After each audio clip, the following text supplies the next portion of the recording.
Kita diperlihatkan Kong sedang dikejar sekelompok serigala dengan mulut taring yang menjijikkan. Hampir saja Kong tertangkap, jumlah mereka sangat banyak. Saat melompat, banyak serigala yang terjatuh, namun tetap saja serigala mengejar Kong. Merasa kesal, Kong teriak, "Awak, awak!" Salah satu serigala melompat dan terjatuh ke dalam perangkap yang dibuat Kong.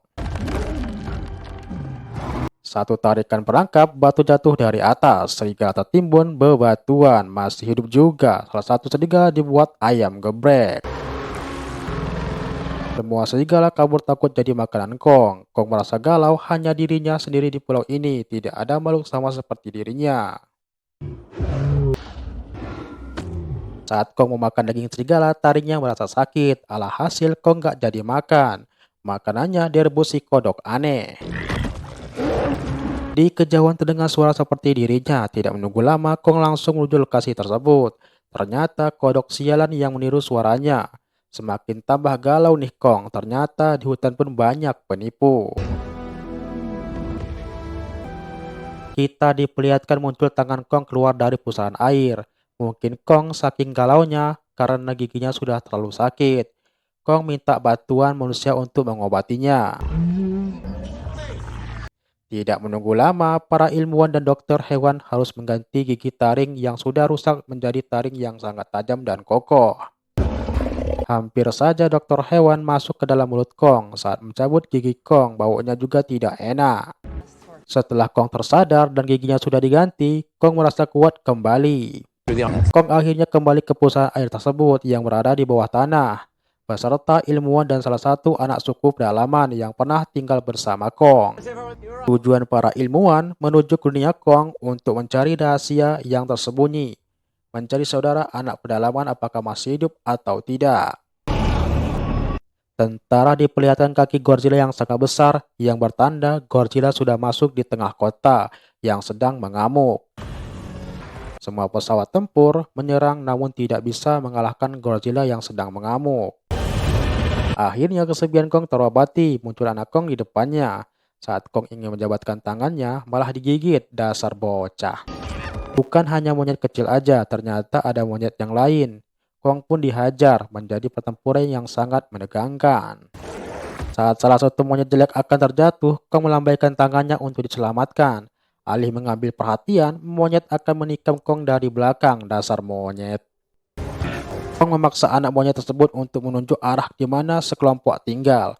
Monyet kecil menuntun Kong untuk diberi keberadaan sekelompok mereka. Kong diberi tahu keberadaan mereka di tepi sungai tersebut. Padahal anak monyet berbohong, ingin menjebak Kong ke dalam air agar bisa dimakan belut monster. Saat anak monyet masuk ke dalam air dan mengajak Kong untuk minum, muncul belut raksasa dan menjadi pertempuran. Pada saat anak monyet berlari, kapak Kong melayang ke depan. Anak monyet disusul kepala belut sudah terpotong. Ternyata anak monyet ini juga berbohong. Sambil ngadem di atas bukit, sayang tidak ada kopi, Kong menikmati belut yang tadi dia hajar. Saya rasa suasana sudah merasa akrab, anak monyet dan Kong makan bersama menikmati. Anak monyet menunjukkan sekelompok monyet yang sedang kerja paksa. Ada salah satu monyet yang harus ditendang karena tidak bekerja dengan benar. Merasa kasihan, Kong menolong monyet tersebut. Kong merasa marah, ternyata di sini ada perbudakan monyet. Salah satu monyet dipukul Kong hingga terlempar.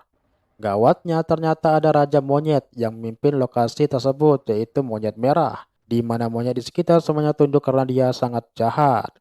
Monyet merah memiliki senjata rantai kuda lumping, monster Godzilla S, yang dimana monster tersebut sedang diikat dan sangat patuh dengan monyet merah. Saat Raja Monyet mendekati Kong, dia tertawa, ternyata taring yang digunakan Kong palsu. Mereka belum tahu Kong memiliki kapak Wiro Sableng yang sangat kuat, jangan sampai kapak tersebut terbang, bisa saja semuanya rata. Terjadi pertempuran Kong dengan monyet merah. Kong merasa kewalahan melawan Raja Monyet tersebut. Apalagi Raja Monyet merah menyuruh Godzilla S untuk keluarkan semburan es. Sehingga Kong terjatuh. Untung saja anak monyet menyuruh kabur melewati lubang. Within their subterranean realm, the Scar King the ancient Titan, Shima. Lari sangat kencang, Kong dikejar sekelompok monyet. Perangkap Kong terjatuh satu persatu. sehingga Kong mentok di jalan yang buntu. Cukup satu langkah kelompok monyet akan tertimbun bebatuan. Ternyata monyet mengetahui perangkap tersebut. Untung saja batu dari atas lepas sendiri.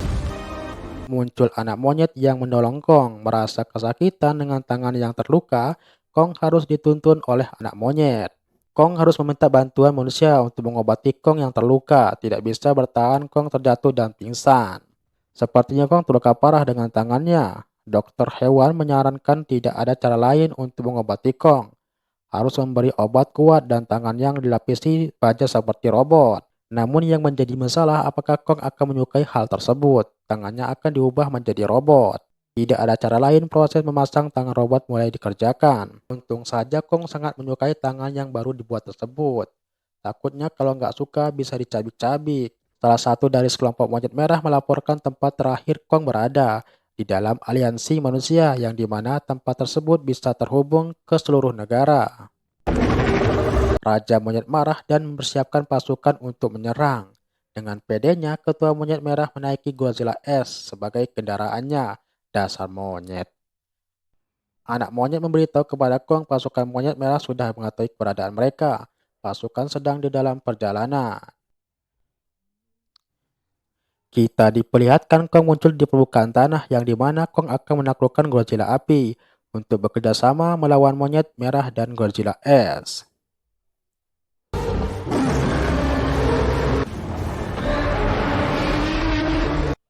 Godzilla api akan menyerang monster yang muncul di permukaan bumi tanpa kecuali. Pertempuran Kong dengan monster Godzilla tidak bisa dihentikan, mereka berdua saling serang. Yang bisa membuat damai Godzilla adalah anak dari manusia pedalaman dan monster kupu-kupu yang selama ini melindungi suku pedalaman. Akhirnya Godzilla api dan Kong menjadi damai, tidak saling serang. Monyet merah sudah berada di dalam kumpulan manusia pedalaman, jalur untuk menuju berbagai penjuru dunia. Ternyata bila dua batu disatukan akan terjadi gravitasi bumi. Muncul sekawan burung dan dokter menghadang sekelompok monyet merah untuk memperlambat serangan yang akan terjadi. Untung saja Kong dan Godzilla muncul dan menjadi pertempuran pertama.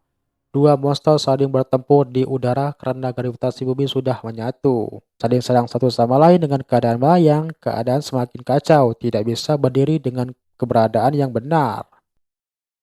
Monyet dan Godzilla S terseret ke dalam lubang menuju ke permukaan bumi.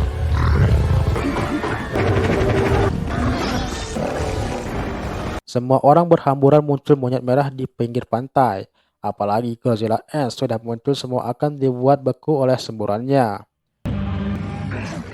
Pertempuran tambah sengit, apalagi Kong sudah merasa kesal. Satu pukulan monyet merah giginya copot. Giginya aja sebesar mobil, apalagi monyetnya. Gak kebayang kalau benaran.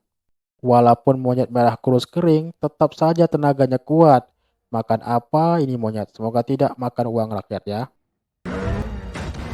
Ternyata kekuatan monyet merah cambuk kuda lumping di bagian pucuk yang membuat Godzilla S tunduk kepada monyet merah. Pertarungan tetap berlanjut. Anak monyet membawa kapak Wiro Sableng punya Kong untuk memotong senjata dari monyet merah. Perjuangan yang sangat epik. Godzilla S akhirnya sadar setelah senjata monyet merah hancur. Satu tentengan monyet merah dapat semburan dari Godzilla S menjadi es batu monyet.